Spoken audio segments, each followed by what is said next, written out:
कैसे हैं बच्चों। आज आपकी हिंदी क्लास है और आज हम लोग पढ़ेंगे सूर के पद। ठीक है। सूरदास जी के बारे में थोड़ा जानना जरूरी है क्योंकि सूरदास जी कृष्ण की श्रृंगार, बाल लीला, चपलता, वो असल में सूरदास जी कृष्ण के वात्सल्य रूप का वर्णन उन्होंने बहुत ही अच्छे रूप से किया है। उन्हें श्रृंगार रस के भी कभी कहा जाता है और उनकी जितनी सूर सागर में जो ग्रंथ है उसका कुछ अंश हम लोग आज पढ़ेंगे। ठीक है। और सूरदास जी जन्मांध है, फिर भी उनके अंदर आंतरिकता इतनी अच्छी है कि वो कृष्ण के वात्सल्य स्वरूप का वर्णन इतनी अच्छे तरीके से किए हैं जैसे उन्होंने आंखों से देखा हो। तो आइए हम लोग पढ़ते हैं सूर के पद। पहला लाइन है, जसोदा हरि पालने झुलावे, हल रावे दुलराई महलावे, जोई सोई कछु गावे। आप लोग साहित्य सागर किताब खोलिए और जो स्टडी मटेरियल हमने दिया था उसको भी आपको पढ़ना है। क्वेश्चन आंसर उसी में है, प्रश्न उत्तर। तो पहला लाइन है, ठीक नहीं होगा यहाँ सूरदास जी कहते हैं कि माँ यशोदा बालक कृष्ण को माखन खिला रही हैं।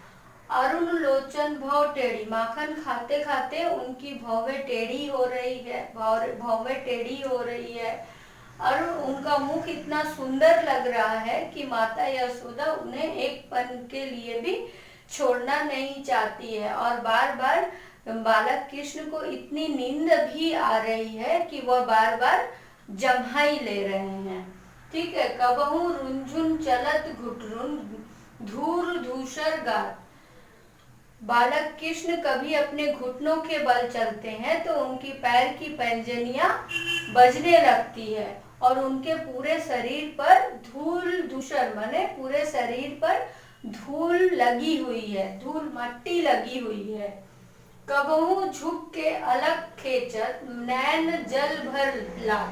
कबहू झुक के अलग, कभी कभी वह झुक के बाल अपने खींचने लगते हैं तो कभी आंखों में आंसू भर जाते हैं। कबहू तुतरे बोल बोलत, कबहू बोलत तात। तुतरे माने तुतलाकर बोल रहे हैं, कभी कभी तुतलाकर वो बोल रहे हैं, कुछ कहना चाह रहे हैं, कभी वो कहते हैं तात। तात मतलब यहाँ पर नंद बाबा, तात मतलब नंद बाबा। वे नंद बाबा को बुलाना चाहते हैं। तात मतलब नंद बाबा। कभी तुतलाकर वो बोलते हैं, कभी वो तुतला कर क्या बोल रहे हैं, तात नंद बाबा को बुला रहे हैं। सूर हरि की निरखी शोभा, निमखी तजत न मात। यहाँ अंत में सूरदास जी कहते हैं कि माता यशोदा इस सुंदर दृश्य को, इस सुंदर मन भावन दृश्य को एक पल के लिए भी छोड़ना नहीं चाहती है। कृष्ण इतने शोभामान लग रहे हैं कि उनको एक पल के लिए भी छोड़ना नहीं चाहती हैं और वो इस दृश्य से एक क्षण के लिए भी अलग नहीं होना चाहती है। वो उनको शुरुआत से देखो, वो उनको माखन खिलाते हुए, कान्हा को तो नींद आ रही है लेकिन जब उनको माखन खिला रहे हैं, उनकी माखन पूरे वो उनको माखन खिलाते हुए, कान्हा को तो नींद आ रही है लेकिन जब उनको माखन खिला रहे हैं, उनकी माखन पूरे मुंह पर लिपटे हुए वह इतना लुभावन लग रहा है कि उन्हें एक पल भी छोड़ना नहीं। और वह जब ठुमक ठुमक कर घुटनों के बल चल रहे हैं तो उनकी पैरों की पैंजनी जो बज रही है, पायल की आवाज जो आ रही है, इतना मन भावन है कि वो सब माता यशोदा वो सब देखकर आनंदित हो रही हैं।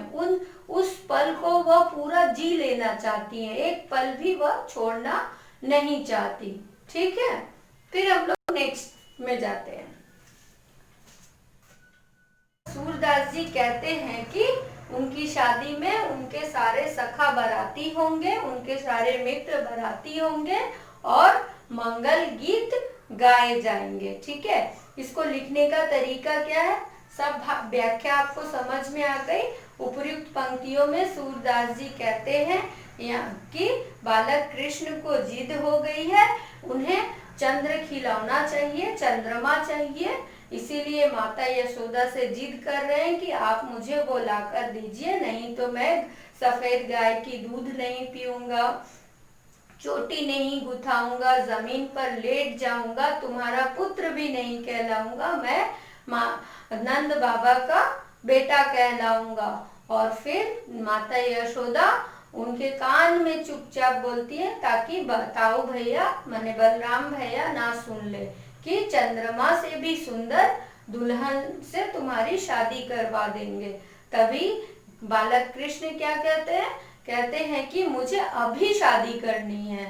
तब अंत में सूरदास जी कहते हैं कि सब सखा बाराती मतलब उनके सारे मित्र बाराती होंगे और मंगल गीत गाए जाएंगे। ठीक है, ये पाठ आपका खत्म हो गया और इससे रिलेटेड जितने प्रश्न उत्तर हैं वो स्टडी मटेरियल में है, आप लोग लिख लीजिएगा। ठीक है ना।